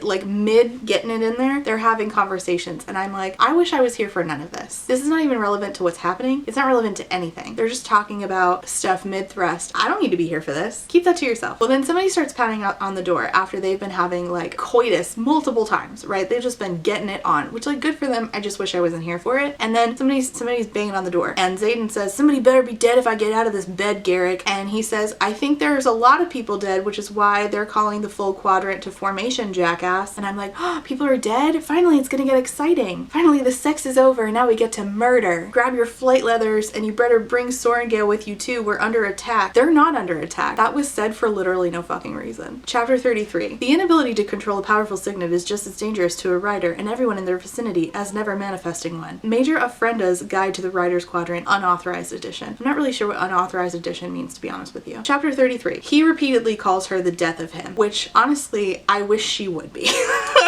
Because what a coincidence, I'm dead inside. And she's like, wow, he just switches from fucking me to acting completely normal, complete control, ready to command his wing. Which is the real him? The one standing there doing his job, or the one I had inside me less than half an hour ago? Bitch, probably both. People contain multitudes. Oh my god, he doesn't act sexual in a professional situation. That's so weird. Yeah, wild. Amazing. And so they get to this formation and they say, welcome to the last event of this year's war games. Y'all thought you were under attack. You're still in war games and it didn't occur to you that maybe this was a war games thing? Okay. Dane's dad steps forward, scroll in hand, and begins to read. The moment we dreaded has arrived. The wards have dedicated our lives. We've dedicated our lives to upholding our falling, and there has been an unprecedented multi-level attack along our borders, putting villages under siege from drifts of Griffin riders. So this is all like play war. And they tell Xaden, you'll establish your headquarters for 4th Wing at Athbean. And she thinks Athbean, that's beyond the ward, and that's where Xaden previously told her that he had flown a secret mission not all that long ago. Oh yeah, somebody named Heaton, who like never comes up again, says 5 whole days, it's gonna be so much fun. Running their hand over their purple flames dyed into their hair. We're going to pretend war. So it's nice that we have a non-binary person in here. I'm just wondering where we got hair dye. Okay, that's all right, cool. So then they say that Andarna, the dragon that they don't know is a baby dragon, they want Andarna to keep up with Violet and Taryn. And I'm like, why is Taryn allowing this? Can't you just say no? How would they force you? How? Aren't the dragons not like under the humans' charge? I don't understand. But thankfully, Andarna has a thing that attaches to Taryn's saddle. So she just clips right in. Xaden decides to say, okay, well, Violet's actually gonna come with me on my team. And Dane, who is not in charge of everybody else like Xaden is, like it's Xaden, then it's Dane, and then it's everybody else. Xaden's like, no, she's a first year and Athbean is beyond the wards. So no, she's not going with you. And Xaden's like, well, I'm also taking Liam and you're not making the same argument about Liam going with me beyond the wards. And Xaden's like, we're going. We're probably gonna be gone for like several days. My dragon and Violet's dragon can't be separated. And Dane's like, not that you know of. It's like, why are you arguing with your superior, weirdo? How are you allowed to argue with your superior? How, if this is how y'all think of Xaden, then why is he even allowed to be in charge? Riders are known to die during war games and she's safer with me. Anything could happen. And then he's like, I think that this was your plan all along, to separate her from her squad so you can use her to get your revenge on her mother. And Violet's like, Xaden, stop. If you want me to go with you, I'll go with you. And Dane realizes at this moment they've been fucking. And he's like, no fucking way. It's obvious by Dane's expression that he knows now that something is between Xaden and me and he's hurt. And he's like, you and him? People talk and I thought that's all it was. And he's like disappointed, but he's still like, don't go, Violet. He'll get you killed. She goes. So chapter 34. Oh, before she goes though, he touches her. And remember, she knows that he has the retrocognition thing. Chapter 34. The first known Griffin attack occurred in 1 AU after unification, near what is now the trading post of Ressin. At the edge of the dragon-protected border, the post has always been vulnerable to attack and over the course of the past 6 centuries has changed hands no less than 11 times in what has become a never-ending war to secure our borders from our power-hungry enemies. In Navarre, an unedited history by Colonel Lewis Markham. It mentions in this chapter that it is easier for dragons to communicate within the wards. So this is like a benefit that dragons get from being around humans. However, because the humans are the ones that put up the wards. Right, all good, I get it. Problem is, I still don't understand why the dragons don't just be in charge of the humans. Make them put up their wards, the dragons do whatever the fuck they want. If the humans step out of line, the dragons eat them. Ta-da! Makes no sense. She immediately regrets that Andarna came with them. And I'm like, wait, but didn't you say they were forcing you to take her? I'm confused. Gods, I should have left her at Basgiath. What the hell was I thinking? Bring her out here. She's just a kid and this flight has been grueling. But didn't you say that they were forcing you to take her? I'm so confused. Humans, even bonded ones, do not decide where dragons fly, even as one as young as Andarna knows her own mind. Okay, then how would they have forced Andarna to go ever? I'm so confused. So they are on their way to go to Athbean, where they are supposed to go for their war games, to find out their mission that they have to play out for war games, right? On the way, they stop somewhere. They're getting like rest or whatever the fuck. And her and Xaden are making out. He calls her a very dangerous addiction, which I resent prevent the use of addiction where it doesn't apply. And Xaden, her making out, and it says Xaden yanks his mouth away with a gasp. This is where the plot finally starts happening, by the way. We are, what did I say? Chapter 34 of 40? Okay, just want to point that out to you. Violet, I'm so sorry, he says. And then another voice says, is this seriously how you dragon riders spend your time? A woman asked from behind Xaden, her voice like velvet dragged over a gravel road. And I'm like, velvet dragged over a gravel road? I mean, how much velvet are we talking? I think that your voice can sound like velvet and your voice can sound like rough like gravel and smooth like velvet, but velvet dragged over a gravel road is so specific. I don't think that we could have fixed this. It could have been better. So this is a griffin rider. The woman says, if the rumors are true, there's only one silver-haired rider in your death factory of a college, which means that's General Soren Gale's youngest. Fuck, Xaden swears. I need you to stay calm, Violence. Violence calls out for Taryn. Taryn is coming. Bodhi shows up. Liam shows up. Violet realized that she is with everybody around her is all children of the rebellion. Xaden says to her, if you've ever trusted me, Violet, I need you to do it now. And Xaden looks at the Griffin Rider and says, you're fucking early. Chapter 35. In his last days of interrogation, Fen Ryerson lost touch with reality. Railing against the kingdom of Navarre, he accused King Tori and all who became before him of a conspiracy so vast, so unspeakable, that it does not bear repeating by this historian. The execution was swift and merciful for a madman who cost untold lives. Navarre, an unedited history. Xaden says, what happened to meeting tomorrow? We don't have a full shipment. And Violet's like, what the fuck is going on? These are griffins. These are the big bad, the enemy that we're supposed to be fighting, and nobody's doing anything. And Xaden's talking to them like he knows them. Unlike our black, the riders' leathers are brown, matching the darker feathers of their beasts, who are currently staring at me like I'm dinner. And Taryn says, if they try anything, they'll be a snack. So Taryn doesn't have loyalty to the griffins either. But Taryn obviously knows about all this. Why he didn't tell Violet sooner? I don't fucking know. Xaden knows them. He's working with them, aiding our enemy. Betrayal cuts my throat like glass as I try to swallow. That's why he's been sneaking off from the quadrant. The fact that you didn't figure out this sooner is just a testament to how fucking stupid Violet Sorengale is. So the Griffin Rider says, we lost a village in the vicinity to a horde of Venin 2 days ago. Now remember, the Venin are supposed to be a myth. They decimated everything. They were unmistakably Venin and had one of their, and Xaden interrupts her and says, don't say anything else. Because Xaden doesn't want Violet to know certain information. And Violet's like, they actually believe a village was destroyed by mythical creatures. Again, this is a testament to how stupid Violet Sorengale is. She can't put two and two together. Your dad left you a book about Venin that has disappeared. Your empire has not taught you great propaganda to the point where you already have questions about how shitty even baby dragons are treated, and you're already withholding information from the empire that you swear loyalty to. You're already like suspicious of the king and General Melgren and Dane's dad and even your own mom, and you still think that the Venin are not real, even though the Griffin Riders are standing in front of you, not killing you, telling you that the Venin are real. You're really stupid. So the Griffin Riders are like, all right, well, you don't have our weapons. All right, you don't have our shipment. We have to go defend our people. This trip only gives us an hour to reach them in time. We just actually came here to warn you. And they're like, by the way, if you think you'll ever convince a Sorengale to risk their neck for anyone outside of their own borders, then you're a fool. Which is interesting because do they not know that Brennan is in fact going to be revealed at the end of this book, by the way, alive and definitely leading part of the resistance? I don't fucking get it. But then one of the Griffin Riders says, a man says, I wonder what your king would be willing to pay in order to get back the daughter of the most illustrious general. I'm willing to bet your ransom would be worth enough weaponry to defend all of Drathus for a decade. And I'm like, wait, who would you buy the weapons from? Why would you need money? Why wouldn't you just bargain for weapons? Don't they already come from Navarre? What are you talking about? You're having to get them from Navarrians. You're getting them from Xaden. So who would you buy them from? Why wouldn't you just bargain for the weapons themselves? This is so stupid. So she feels super betrayed. They all knew Xaden was aiding the enemy. I'm the outsider here. They all carry rebellion relics. Everyone in this squad behind me is the child of a rebellion leader. Xaden constructed an all-marked squad and they're all fucking traitors and I fell for it. How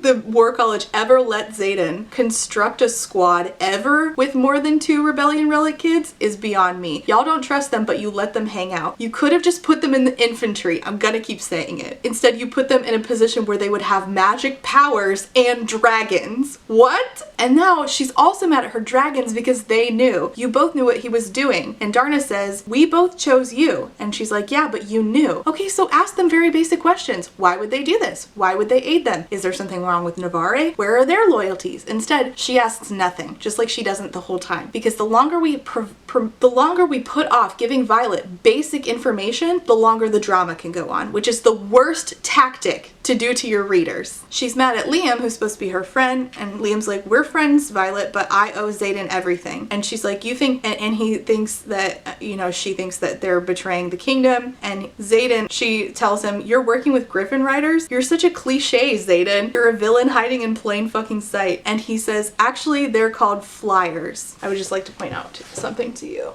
So the Griffin Riders are not called riders. The Dragon Riders are. The Griffin Riders are called flyers, not riders. Dragon Riders are riders. Griffin Flyers are Griffin Flyers, not Griffin Riders. This says fly or die, not ride or die. I just want to point that out. Continuity where? And he's like, do you ever stop to think that sometimes you can start out on the right side of the war and end up on the wrong one? And she's like, in this particular case, no. Wow, then you're really stupid. I was trained as a scribe, remember? All we've done is defend our borders for 600 years. Oh man, this is the most unaware shit that I've ever seen anybody write ever. Oh boy. I'm not gonna say anymore. I don't think I need to. And she's like, there can't be venin. Venin is the stuff of fables. Look at like the book My Father. And then she thinks the letter. What had he written? Folklore is passed from one generation to the next to teach us about our past. The fact that she didn't put this together sooner is just so stupid. She's so stupid. And so she's like, okay, so people who can somehow tap into the source of magic without a dragon or griffin to channel, corrupting their power beyond all salvation, those actually exist. And he says they drained all the magic out of the barons and then spread like an infestation. So what she's learning is that the Griffin Riders are not bad. The Venin are the bad guys. And for some reason, Navarre, her country, has been keeping this a secret, fighting and killing the Griffins and their riders in Colombia, is that the country's name? While all along keeping a secret that the Venin and their wyvern exist. Now, why are they doing this? We don't know. We don't get that answer. In fact, I've read quite a chunk of Iron Flame and I still don't know the answer. I expect it's not going to be a very good answer. Absolute power corrupts absolute. Oh my gosh, what a lazy way. They just want to be powerful. They just want to be powerful. What a lazy way of writing. What an unimaginative way of writing. Bad people love power. We know. Write some better stakes. Because otherwise you get a bunch of one-dimensional villains who I will forget as soon as I close the book. What was the fable again? One brother bonded to a griffin, one to dragon, and when the third grew jealous, he drew directly from the source, losing his soul and waging war on the other two. She tries to talk to Taryn, but doesn't really ask him valid questions. At this point, she should really be asking about her brother again. And he says, I'd prefer you come to your own conclusion. I chose you for your intelligence and courage. Don't let me down. Then she says, were I to believe that Venin exists and roam the continent wielding dark magic, then I'd also have to believe they never attack Navarre because our wards make all non-dragon magic impossible. And Peromio, the Griffin people, are being attacked by the dark wielders, the Venin, beyond our borders, and we know and choose to do nothing about it. Why the hell would we choose to do nothing about people being slaughtered? Oh boy, Rebecca, the most unaware shit I've ever seen in my life. Because the only thing that kills the Venin is the very thing powering our wards. Now, this still does not make sense to me because there's really no reason that they couldn't share. So, I mean, they could do both. They could power the wards, work with the Griffin Riders, and kill the Venin. So, okay, sure. Is this why there have been raids along our borders? They're looking for the material we use to power our wards? He's like, yeah, it's the alloy embedded into the rune-marked hilt of this sword right here. And he's like, she's like, you took this from my mother's desk? And he says, no, your mom probably has one for the same reason you should, to defend against Venin. And she's like, we talked about the Venin before. And he's like, yeah, and I told you I would hope that if this threat was out there, our leadership would tell us, which was him trying to hint at, the fact that the leadership is not going to tell us. And this is when she finally gets to the conclusion, Venin are real, periods after it. Is that number 5? Those are just the ones I highlighted, by the way. It hurts to think that we're the kind of kingdom that would do this. It hurts to rearrange everything you think you know. Lies are comforting. Truth is painful. Oh my god, Rebecca. And then they're like, listen, you can never let Dane touch you and let him find out what you just found out. This is bigger than me and you, Violence, and leadership will stop at nothing to sit behind their words and keep the Venin a secret. So she's really mad at him for not being honest. And he's like, you love me. And she's like, I loved you. I believed you. And I used to love you. And I believe you now about the Venin, but I don't trust you anymore. If Venin exists, we'd have have record, and yet there weren't any copies of the Fables of the Baron in the archives. Dad didn't just give me a rare book, he gave me a forbidden one. It only takes one desperate generation to change history and even erase it. One generation to change the text, one generation to teach that text, the next grows and the lie becomes history. So they finally get to the outpost, and the outpost is empty. They go and search it. They're like, I don't really understand what's happening. And they realize that Dane's dad sent them there to die. The Venin are coming at them. Dane might have possibly known, they're not sure. All it says on their mission slip is survive if you can. So they realize they've been sent there to die. Chapter 36. If Dane's dad knows Xaden and the others have been supplying weapons to the Griffin Flyers, there's every chance this is an execution. The letter says this is a test of your command. You have the choice of abandoning the village of our enemy or abandoning command of your wing. They're testing our loyalty without actually saying it. According to the missive, if we leave now, we'll make it to the new location of headquarters for 4th Wing at L2 Vol in time to carry out our orders for war games. But if we leave, the trading post of Reston and its occupants will be destroyed. By what? Venin. And then they see Venin. 4 of them, purple robes, distended red veins spidering all around, bright red eyes, creepy as shit. Sorry, my dyslexia is getting to me. Oh, and one guy with a giant ass staff. At least there aren't any wyvern. Fables say Venin created them to compete with dragons, and instead of channeling from them, channel power into them. Let's hope there's something in that book of fables that isn't true. Yeah, let's not borrow trouble. Okay. If the fable has proven that the Venin are real, why wouldn't then you assume that the wyvern are also real? How do you think the Venin are getting all over the place? And also, at this point, since the Griffin Riders have been working with Xaden, wouldn't the Griffin Riders already know that the wyvern are in existence and have told Xaden about it? Instead, it's about to be that everybody suddenly realizes that the wyvern exists, including the people who've been dealing with them this whole time. What are you talking about? 4 of them is tantamount to a death sentence. The rest of my drift are making peace with our gods. The Griffins have showed up. You've no clue what they're capable of wielding. It only took 2 of them to bring down an entire city last month. 2 of them. Is that 6? We lost 2 drifts trying to stop them. If there are 4 down there, they're after something and they're gonna kill every single person in Reston to get it. Take your riot home and go home while you can. A riot is a group of dragons. A drift is a group of griffins, by the way. And again, isn't this a great time to bring up wyvern, whether or not you've seen them? How have you not seen them up to this point? And so all of them there, since they're the good guys, decide to defend the defenseless and defend this outpost of people and not go do their orders and make it clear where their loyalty lies. And they're probably gonna die. And Violet, since she's good to the core, decides that she's going to stay and fight with them against the Venin who are attacking innocent people who live at this outpost. We watched as our parents were executed because they had the courage to do the right thing. I'd like to think my death would be just as honorable, one of them says. Their parents died to expose the truth while mine sacrificed my brother to keep this heinous secret. Wow, it only took you this long to fucking figure it out. Mom, the dagger on her desk means she knows and has done nothing to stop it. Guess I'll be the 2nd child she sacrifices to keep the existence of Venin a secret. Guess so. What a bummer. I wish I was emotionally invested in literally any of this. And then she sees a wyvern. Xaden has 2 legs, not 4. It's not a dragon, it's a wyvern. Did you know? I suspected. Why do you think I've been so hard on you during flight maneuvers? And she says, you and I are going to have to work on our communication skills. Shut the literal fuck up. If you guys had worked on your communication skills, this book would be like this long. It's ridiculous. And he says, stay alive and I promise I'll tell you whatever you want to know. So it turns out that dragons and griffins can speak to each other telepathically, which again, why they didn't team up against the humans and make the humans run the ward so that griffins and dragons could just live in peace. I don't fucking know. I have no idea. Nothing makes any sense. But then one of the dragon riders gets killed. Her name is Soleil and I can't tell you a single thing about her. I don't remember anything about her. She's worthless to the book. She's just a red shirt. Who cares? The Venin don't like Violet because she can wield lightning. The Venin, one of them uses a staff to like send balls of blue flame, and Liam is running along his dragon, and his dragon, which this is kind of cool, uses her tail to whip Liam over onto one of the wyvern. He lands in a crouch on the wyvern, pulls out one of his rune daggers, the ones that kill the Venin, slits the Venin's throat. But unfortunately, Liam's about to die too because his dragon gets attacked, and when your dragon dies, you die. So he's dying, and he says to Violet, at Parapet, you have to take care of my sister. So this is where we find out that there's going to be a new character in next book that is Liam's sister. He's asking Violet to take care of her. He's dying, and there's nothing I can do, nothing anyone can do. How can all this power be so fucking useless? I know you feel betrayed, but Xaden needs you, and I don't just mean alive, Violet. He needs you. Please hear him out. I love that this is your dying words. This is what's important to you as you're dying. You're literally literally about to die forever, and you're talking to somebody else about their relationship that you have no vested interest in. Great. Super good. It's been my honor. Liam's chest rattles as his lungs struggle. Chapter 37. Liam's dead. She gets into an argument with one of the Venin, and the Venin says, "Aren't you a little small for a dragon rider?" And she says, "Big enough to kill you." They get into a fight. The Venin poisons her.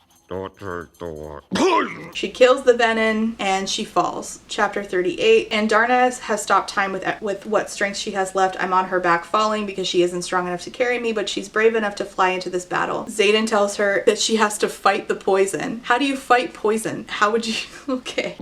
Somebody says, "We have to get her back to Vazgaeath. Nolan might be able to help." "That's a 12-hour flight and I'm pretty sure her arm is broken," says Xaden. "There is somewhere closer." "You can't be serious. You'll put everything at risk," says Garrett. "I wouldn't say that again," says Imogen, "or her dragon will probably eat you. And don't forget, if she dies, there's a damn good chance that Xaden does too. We have to get her to him. We ride." And Xaden takes her somewhere, and a familiar voice is heard by Violet, and Xaden says to this voice, "You have to save her." Chapter 39. You're all cowards. The last words of Fen Ryerson. Redacted. Chapter 39 is in Xaden's POV. Kill me now. She chose me for the scars on my back. No, I'm pretty sure that she chose you as soon as she walked up to Parrot Pet and was like, "That's the hottest man I've ever seen in my life. Oh my god, he's so hot. Look at his fucking hair. Look at how his hair hangs in his face. He's got muscles on top of muscles. Oh my gosh, he smirks and my scalp is tingling." Like, we have heard nothing but what Violet finds attractive in you this entire book. Shut the literal fuck up. I should have left her at Vazgaeath or sent her with Atos, even if it strength Sigale and Taryn. Probably, yeah, but then, you know, no plot would have happened. And that's what we do here, is we just set up things so that it just, certain scenes can play out. Not because these actions actually make sense, but because we need this action to happen in order for a certain action, a certain secondary action to happen. It's just great writing. And Taryn speaks to Xaden and is mad at him. "You should have told her about the Venin. I waited for you to impart the information and now she's suffering." Why would Taryn, who thinks so little of humans, wait on Xaden to do anything? Why didn't Taryn just tell Violet? Okay, that makes sense. "I should have let her all the way in. She's so amazing. She was mastering her shields in 10 minutes. Yeah, she's the special. We get it. "Looking back, there were a tiny thousand moments that pulled me over the edge for the woman asleep in the bed I always pictured her in." She's in his bed at his old house where he grew up, that isn't demolished, by the way, because this is where the resistance lives. At Xaden's house. Convenient. She finally wakes up and he's like, "Oh, she still wants me. The revelation makes my heart soar." I take the kiss deeper, swiping my tongue over her soft lower lip and gently sucking on the tender curve. She just woke up. She has not brushed her teeth. That's all I can think about. He's like, "I'll make it up to you." And she's like, "Make what up to me?" And he's like, "Oh, how much do you remember? Because you had poison." And she's like, "Oh, I do remember, and go fuck yourself." He's like, "Don't panic, everything's fine." Andarna isn't quite the same, but she's her. Apparently Andarna's huge now, and her gift is gone. The ability to stop time is gone because she's not a baby dragon anymore. I don't really understand how that works. She says, "Where.r.we." Is that 7? "This looks like Arisha." And he says, "Yes. Brilliant. Woman. Is that 8? "Arisha, rebuilt or never burn?" And he says, "It's in the process of rebuilding." So Arisha is where he's from. "Melgren can't see the outcome when more than 3 of you are together. That's why you're not allowed to assemble. If I had just told you everything sooner, you would have been prepared." Apparently there was a box that was retrieved at the place that they were, where the Venin attacked, and that box is going to be important in the next book. That's what the Venin were there for. Garrick's dragon is remarkably sensitive to runes, which allowed them to locate and retrieve the small iron box between the rubble of the clock tower. Wow, how convenient. And he asks her, "I have to ask you, are you in? Are you willing to fight with us?" And she says, "Yes, I'm in." Oh my gosh, I'm so shocked that it took like no convincing to get her in on the revolution. "Just because I believed you though and I'm willing to fight with you doesn't mean I'll trust you with my heart again. I can't be with somebody I don't trust." Hey, good go. Whoa, no touchy. No touchy. And he's like, "I never lied to you, Violet. Never once. And I never will." "No, but you did withhold information, including information about her. So fuck you for that." He's like, "I'll spend every day of my life earning back your trust." And she's like, "And what if that's not possible?" And he says, "You still love me. It's possible." Boundaries. Arrogance. Boundaries. "I'm not afraid of hard work, especially not when I know just how sweet the rewards are. I would rather lose this entire war than live without you, and if that means I have to prove myself over and over, then I'll do it. You gave me your heart and I'm keeping it." Great. I'm so glad that you are keeping something that she tried to take back instead of giving her some agency, some space. And she's like, do you think that it's possible that we just like happened to end up in the middle of a wyvern attack at that outpost? Because I really don't want to like believe that my whole country would just like, you know, be so shitty. And a different voice answers saying, that definitely wasn't an accident, little sister. And Zayden's like, yeah, by the way, you weren't healed, you were mended by this mender over here. And it's her brother, who was a mender, who allegedly died, who we knew from the beginning was not dead, because Rebecca Yarros is about as subtle as an elephant in a china shop. And the last line is Brennan saying to her, welcome to the revolution, Violet. Great. Oh my god, I'm finally done. I can't tell you how happy I am that I'm done. Okay, let me just, I don't have any notes after that. That's it. That's all I wrote. That's all I highlighted. That's all I wrote. That's the end. It's also the end of the book. I hate this. I hate it with a passion. I don't hate it because it's popular. I hate it because I have nothing but questions, and that annoys me. When I cracked this shit open, when I originally heard about it back in June, I thought, I'm probably gonna like this. I thought I would at least give it a 3. And then I opened this book, and I remember the first info dumping passage, I was like, am I losing it, or is this a terrible way to impart information? And I was still trying so hard to be nice to it. And then the more that the questions started to tally up that went unanswered, and the more that instead of answering questions, we made more questions, and then we spent more time talking about how hot Zayden is instead of answering any questions and building lore, the more pissed off I get. This book makes me so mad. There are good ideas in here, and in the hands of a writer who knows what they're doing, with an editor who's willing to work with that writer, we could possibly have a good story. Then again, there are probably dragon books out there that are already better than this, and they're not getting half the hype that this is, which is a shame, because they probably deserve it. There has to be a better dragon book out there, because this is so bare minimum. The bar is in hell. I am not coming for you if you like this book. Fine if you like this book. I feel like I've had to do this disclaimer a million times because the Fourth Wing fans are so rabid and they take this so personally. It's not y'all's fault that this author doesn't answer basic questions about her own lore. It's not your fault. But I am going to point them out, and it's not on you to answer them. It's not on you to make up answers, because the answers that I typically get when I ask these questions in my own TikToks, I get answered in the comments. The answers that I get don't actually make sense. The person who needs to answer them is Rebecca while she's plotting. And since we're at the end of the video, I'm just gonna get a little spicy because the people who hate me have already left. I think it's really fucking shitty that this author shows up in comments untagged to talk about her book to people that didn't like it. I would recommend, if Rebecca's here now, that you stop doing that. Reviews are for readers. Don't show up untagged when somebody on Threads says, I didn't like Fourth Wing, and you just randomly show up to say, oh, that's okay. You weren't asked. What are you doing here? Why are you there? That's really weird. In 2024, I'm begging that authors and readers have some boundaries. Readers don't tag authors in reviews. Authors don't go into reviews that they weren't tagged in. We stay away from each other, and then we don't have awkward conversations that we shouldn't have had in the first place. Boundaries are great. Instead, we're gonna have the same conversation over and over and over because authors can't stop doing that. What could have happened instead was we take all that time that we spend in reviews that we weren't tagged in, and we could use that time to answer some basic questions about the lore that aren't in here. Wouldn't that be fun? That would be fun for me, certainly. Okay, that is the last of my rants about book 1. I will probably spend the whole of, because I thought I could get ambitious and do back-to-back-to-back videos doing deep dives into this one, and I couldn't do it. It's exhausting. I can do it for Iron Flame. It's probably gonna take me all year. I'm not gonna lie to you. These are exhausting. This is extensive. I have to script this. I have to reread it. I've probably read this 4 times now. So yeah.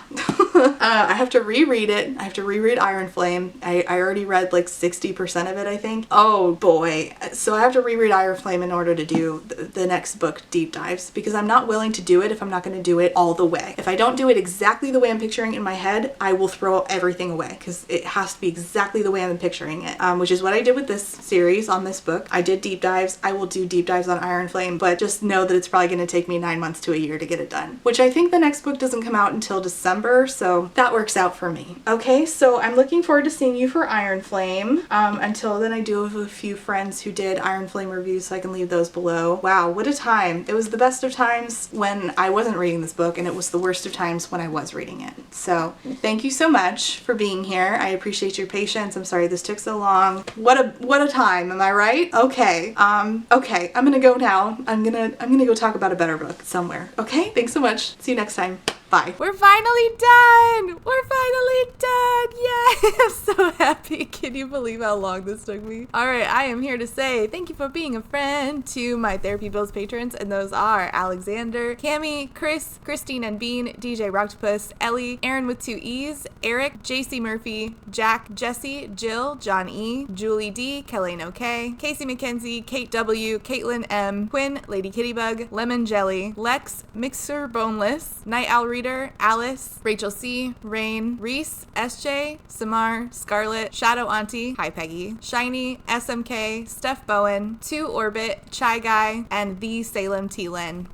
Thank you all so much for being a friend and being patient as I created this. I appreciate y'all. Thank you again. Okay, bye. And before I go to say thank you for being a friend to my Potato Starch Marxist patrons, and those are Alicia, Amanda, Andy, Angelica, Angry Otter, Anita, Artie the Ninth, Ashley H, Ava, Ballads and Bookends, Beck Lowe, Blake Lemon Pants, Blythe, Bookish Bats, Bookish Brainrot, Bree, Caitlin, Cardinal Ginger, Carlin, Casper, Catherine, Kathy, Chris, CJ, Clementine, Cole, Colleen, Corwin, Danielle, Darren, Deborah, Diet Goth, Dorothea, Ebby, Ember, Emerald Dodge, Emily A, Emily L, Emma, Aaron, Ezra Moon, Fiona, Hannah C, Harpy Kuro, Haley G, Ilianaka, India Inks, JM Tennant, Jay is on Olympus, Jelly V, Jen Michelle, Gender Queer, Jenny G, Jillian R, Jojo Bookish, Just Pugsley, Kat, Catherine, Katie L, Kayala, Kendra, Kiara, Kylie, Laughing Cat Dog, Laura G, Lauren G, Lazarus Ray, Library of Scars, Lisa B, Lisa L, LP, Lou Siri, Lustful Octopus, MK Martin, MV Marlowe, Madison, Man Eating Plant, Marcella, Marquita, Malara, MK Books, Molly, James, Nat, Natalie M, Never, Nicole G, Nicole R, Nyan Binary, Paige P, Penny Chilling, Foxglove, Rachel B, Reba, Rebecca, Rivy D, Rosie, Rowan, Secoria, Sadie, Samantha M, Samantha O, Sarah C, Sarah H, Sarah the Bear, Sarah Z, Shamed, Shannon, Sheen Onion, Sean, T. Delegati, Talia, Real Dogs, Tina H, Toast, Trash Can Teddy, Tito Phoenix, Wiki Cherry, and Writer A. Thank you all so much for being a friend.